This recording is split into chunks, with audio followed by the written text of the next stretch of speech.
Alors, il est évident que le travail que j'ai élaboré, que j'ai lancé, le chantier que j'ai lancé sur les rapports entre le nom et l'adjectif, qui à mon avis est assez original, et dont j'ai parlé tout à l'heure à propos de la Trinité chrétienne, c'est le nom qui précède l'adjectif, et ça c'est pour ça parce que la langue a été élaborée par des philosophes, pas par le peuple. Le peuple s'est approprié cette langue, mais au départ ce sont les philosophes, et ils sont passés du concept à l'adjectif, et pas de l'adjectif au concept. La plupart des gens vont dire beauté vient de beau, mais non, c'est beau qui vient de beauté.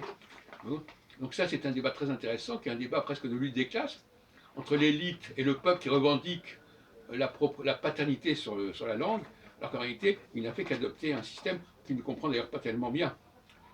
Et donc, il faut écrire ce qu'on appelle l'articulation du français, en montrant tous les noms, tous les substantifs, tous les noms, et leurs dérivations adjectivales et adverbiales d'ailleurs aussi, puisque l'adverbe est construit à partir de l'adjectif féminin.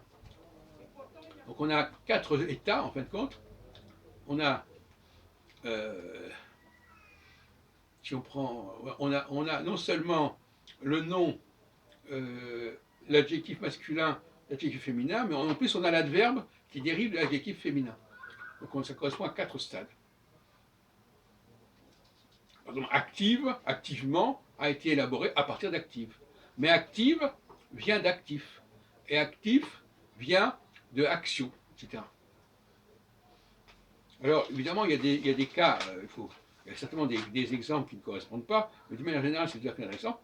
Et notamment, par exemple, il est certain que inquiétude a précédé inquiet, lassitude a précédé la, et la S, et qu'un certain nombre de suffixes en UDE, par exemple, par exemple, richesse a certainement précédé riche, pauvreté a certainement précédé pauvre, contrairement à ce qu'on pourrait croire.